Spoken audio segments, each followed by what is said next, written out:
What if I told you Batman is just a sick joke, and that Martha Wayne was part of the Court of Owls? DC just completely lost its mind. I've read, dissected, and analyzed every single insane panel of this brand new run written by Scott Snyder. Today, we're invading the Joker's cave, uncovering the truth about Joe Chill, and watching the Dark Knight's first showdown against the Mecha-Robins. But before we dive headfirst into the story, let's get a quick recap of what's been going on.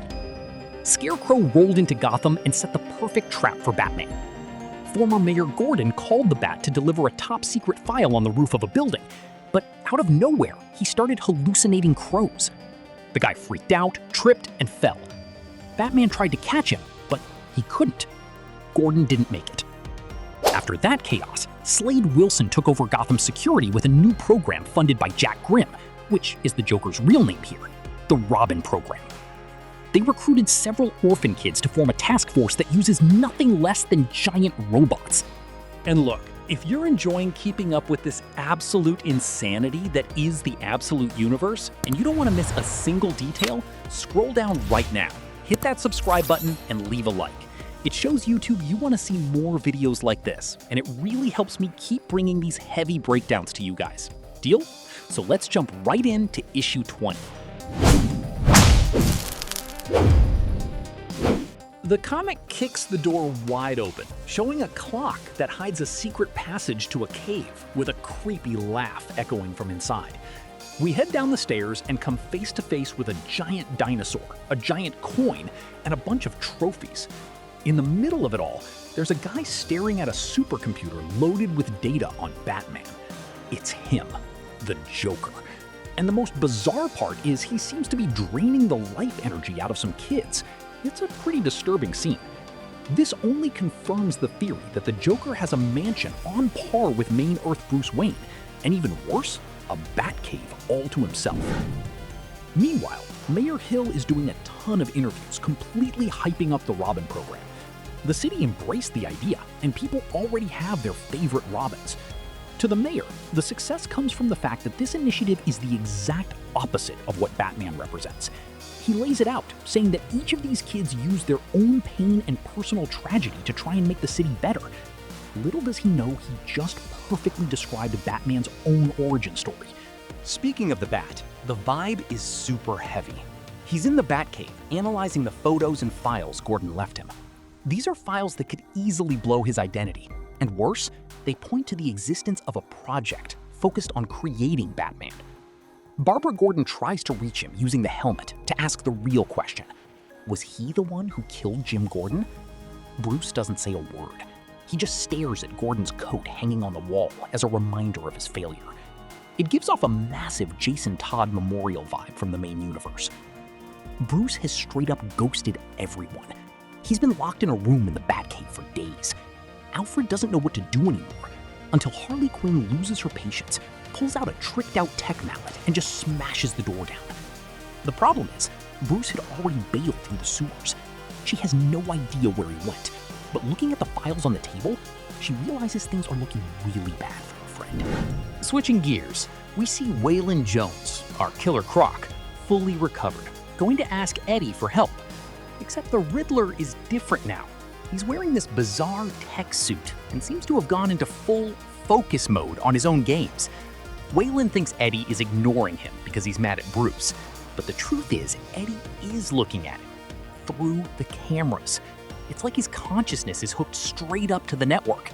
And for anyone who still doubted if he'd become the Riddler, the guy is already rocking question marks on his chest. They start updating the crew's status. Through the monitor, Eddie shows Harvey Dent, but he's not the guy with the girls. He's the white-haired guy in the back. Note his coin, which turned into a betting chip.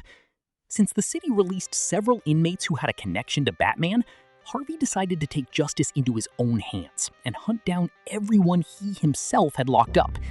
Meanwhile, the Penguin, Ozzy, is taking a hit because his club lost customers to a new joint called Cosmos, and he says he's gonna go take a look while packing dynamite.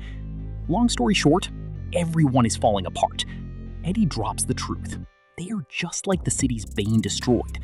Waylon agrees, but says they'll bounce back together. and then Eddie asks what the plan is to help Bruce. Then the script throws us into a flashback, picking right up from the last issue. Falcone picked up young Bruce at the police station and took him straight to Blackgate Prison. Bruce is confused, thinking Falcone was going to pay his debt, but the mob boss tells him he's going to pay it on the inside. Some Judge Zupa is going to hand him a super light 6-month sentence. This is all part of a deal. Bruce is going to be Falcone's eyes on the inside, learning how the prison underworld operates. Back to the present, Batman breaks into Blackgate using a secret entrance from his time as an inmate. His target? Joe Chill. The Bat spawns in the cell and tells Chill to shut up, demanding answers about Gordon's files. He throws it right in the thug's face that the Zoo murder was a setup. Imagine the weight of this. Bruce spent his whole life trying to understand the random evil of that day, only to now find out that Chill was just a hitman hired to target Thomas Wayne. The guy starts panicking, and Batman goes at him with everything. That's when Scarecrow shows up, lighting a cigarette in the corner of the cell. Batman immediately accuses him of killing Gordon, but the villain denies it. Scarecrow tells Chill to go to sleep and calls Batman Bruce straight to his face with zero shame. He starts talking about this Project Batman. Bruce hesitates to believe him, thinking it's just a trick by Jack Grimm. But Scarecrow drops one bombshell after another. Everything that went down at the zoo was because of Martha Wayne. He reveals she was part of a terrorist group called the Court of Owls. Batman can't handle the info and lunges at him, but takes a stab to the arm. The villain says it's all true, that Gordon hid this to protect Bruce, and that Martha met a pretty tragic end at the hands of the court.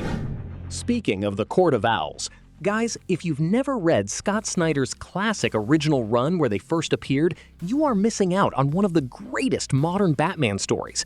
I left the Amazon link here in the description and also pinned in the top comment, so you can secure your copy.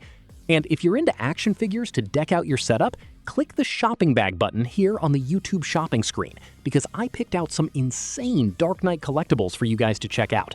Take a look, it helps the channel out a ton. Back to the chaos. The plot twist doesn't stop there. Scarecrow says he and Grimm set up the assassination. And the whole Project Batman thing? According to him, it's nothing but a sadistic joke. Since bats are the natural predators of owls, they created Batman just to mess with the court. Of course, there's no way to know if he's telling the truth or just living rent-free in Bruce's head. But in the middle of all this tension, Batman doesn't notice what Joe Chill is doing. The guy goes into a bizarre trance, wraps his bedsheet around his neck, and jumps. Batman tries to catch him with his cape and yells for him to stop.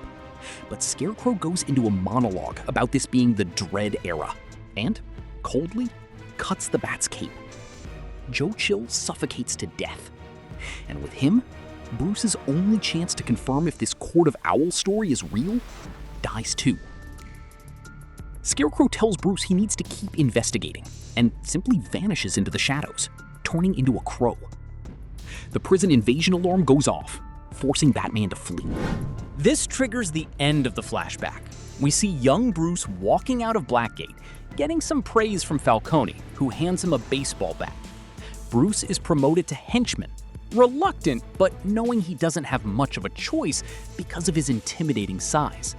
It leaves you wondering, does this pun with the word bat indicate that Falcone was also in on the project without even knowing it?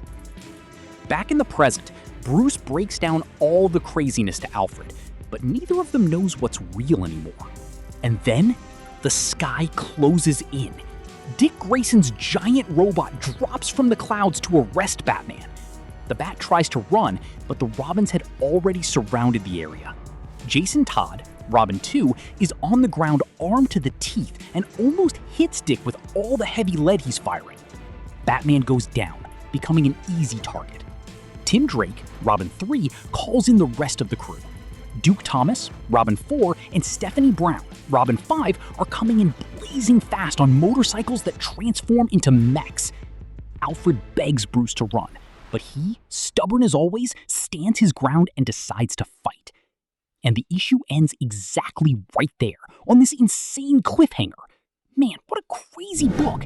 This conspiracy theory that Batman was manufactured by the Joker just completely blew my mind. Sure, Scarecrow is a master manipulator, but him knowing about the Court of Owls definitely left a massive bug in my ear. And these Mecha-Robins? The next chapter is going to be brutal. Let me know down in the comments, what do you think is true, and what is a lie in this whole story? And so you aren't left in the dark and can understand how we reached this level of madness, click right now on the video popping up on your screen. In it, I broke down everything that went down at the beginning of this new phase of Absolute Batman and how the Joker orchestrated this from day one. Click it. The video is insane. Thanks, guys, and I'll see you in Gotham.